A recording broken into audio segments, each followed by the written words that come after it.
If I tell you I was a vehicle mechanic, you know my job title, but you still do not know how many times I knelt on concrete, lifted parts, reached into cramped spaces, worked around noise and vibration, or stayed late to finish a repair.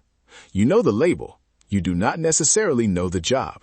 And that gap can matter when a veteran is trying to explain what military service actually required.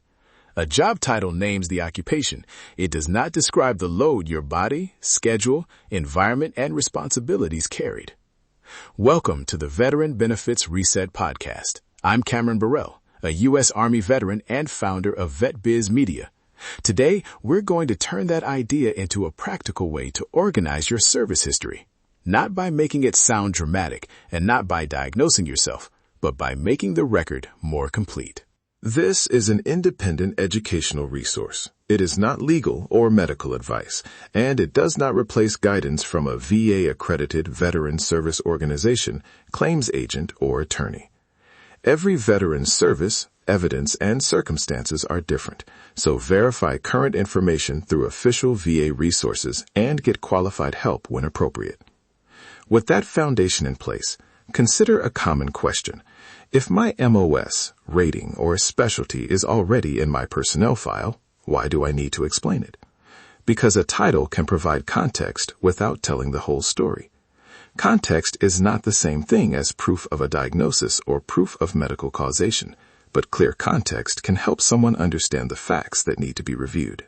Take the fictional mechanic I mentioned. A record may say vehicle maintenance and list an assignment date. That is useful. But what did a normal week look like? Maybe removing and installing components, carrying tools and parts, working under vehicles, kneeling, crouching, reaching, and twisting. Maybe several long shifts in a noisy maintenance area with heat in the summer, cold in the winter, and protective equipment that made movement harder. Not every task happened every day. Maybe heavy lifting happened 3 times a week, while kneeling and reaching happened during nearly every repair. That difference matters because accuracy matters. The goal is not to make the title sound more impressive. The goal is to describe the work honestly enough that another person can picture it. You can build that picture with a simple set of questions.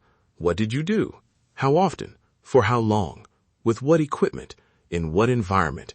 And did the duties or conditions change over time? Those questions work across specialties. An aircraft specialist might describe long periods near running equipment, climbing, crouching, and communicating around intense noise. A communications specialist might describe carrying cases, setting up equipment in temporary locations, working extended shifts, and sleeping at irregular times. A supply specialist might describe loading, inventory work, repetitive handling, and warehouse or motor pool conditions. A medic might describe moving patients, lifting equipment, long shifts, and emotionally demanding situations. These examples do not establish a diagnosis. They simply replace a broad label with observable details. Veteran to veteran, that is the shift, from naming the job to describing the job. Now, picture the mechanic writing one line at a time. Assignment, vehicle maintenance. Task, removing heavy components and working beneath vehicles. Frequency, several shifts each week during training and field operations. Conditions, cramped spaces, hard surfaces, noise, vibration, and changing temperatures. Equipment, tools, parts, protective gear, and vehicles. That is already more informative than the job title alone. Notice what is missing. No promise about a claim, no medical diagnosis, and no statement that one fact automatically caused a current condition. It is simply a factual description of what the veteran remembers doing. If you are unsure whether something happened every day or only during certain periods, say that. If you cannot recall an exact date, use the most accurate time frame you can and mark the uncertainty. The next question is, what can help confirm or clarify that picture? Start with the question, not with the goal of collecting every document from your entire military career. If you need to verify where you served, look at assignment or deployment records. If you need to clarify responsibilities, check performance evaluations, training documents, qualifications, or official descriptions connected to the work.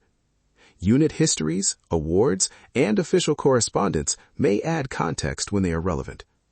If you are trying to understand changes over time, you may also review appropriate service treatment records, post-service medical records, employment records, or notes about daily functioning. Match the record to the fact you are checking.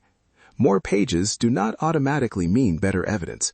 Focused records can be easier to understand and discuss. For our fictional mechanic, an evaluation might describe maintenance responsibilities that the specialty title does not capture. A training document might help confirm the equipment or procedures involved. An assignment record might establish the period when those duties took place. None of those documents has to tell the entire story by itself. They can work together to clarify the basic facts.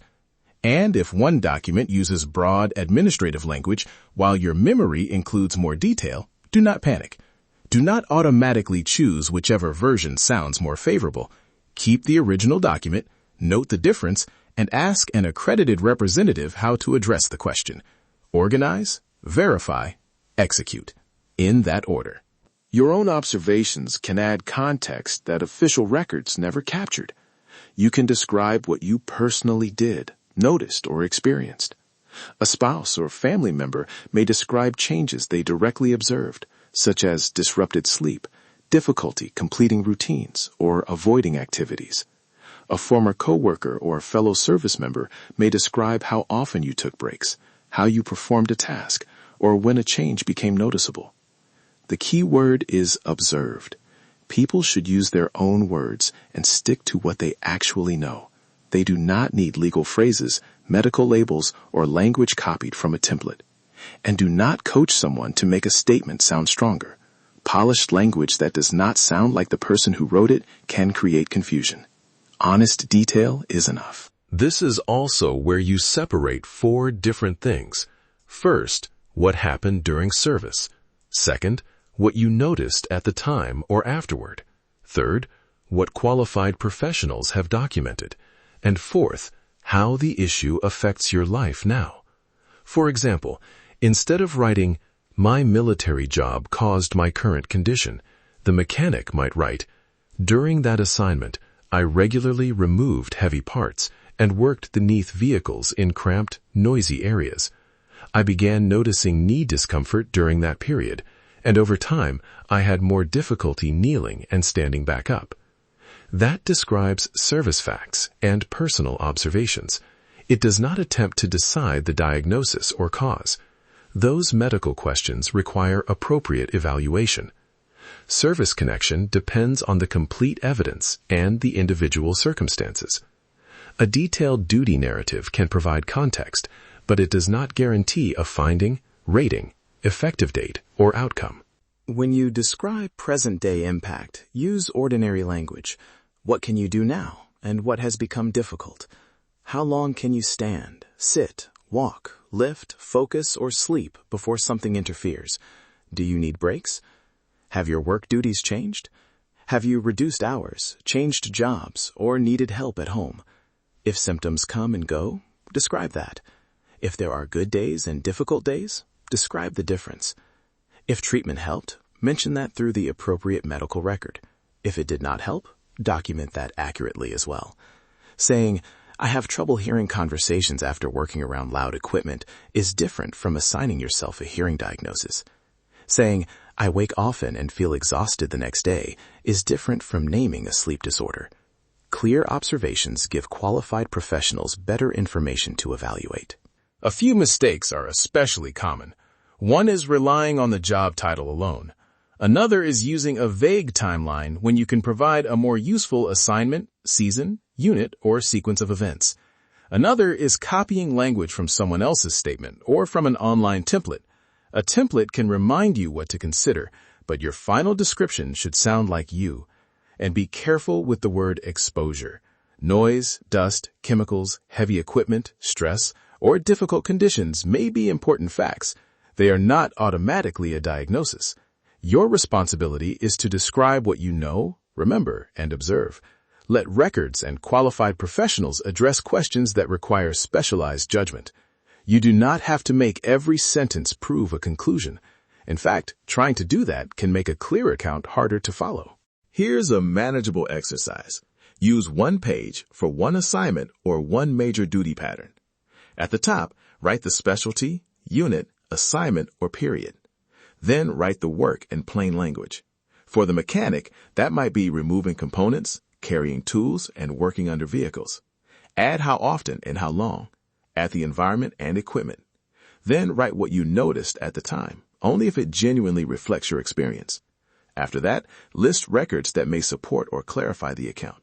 Finally, describe present-day functional impact and write down questions for an accredited representative or qualified medical professional. Keep service facts, symptoms, records, and current impact in separate spaces. That structure makes it easier to see what you know, what needs verification, and what requires professional evaluation. When the page is finished, compare it with the records you already have. Look at dates, assignments, locations, and the general nature of the work. If something does not line up perfectly, write down the question instead of rewriting your memory to fit one document. Memories can change, and administrative records can be broad. The responsible next step is to preserve the original information and discuss the difference with a VA-accredited VSO, claims agent, or attorney when appropriate. You are not trying to manufacture certainty. You are trying to reduce confusion and make a useful conversation possible. That is the point of preparation. Earned benefits start with good preparation, but preparation is not a promise about the result. So, what should you remember? Your MOS, rating, specialty, or duty title is a starting point, not the complete story. Describe the tasks, frequency, duration, equipment, environment, and conditions behind that title. Use focused records to verify and clarify. Let veterans, family members, and former colleagues describe what they directly observed in their own words.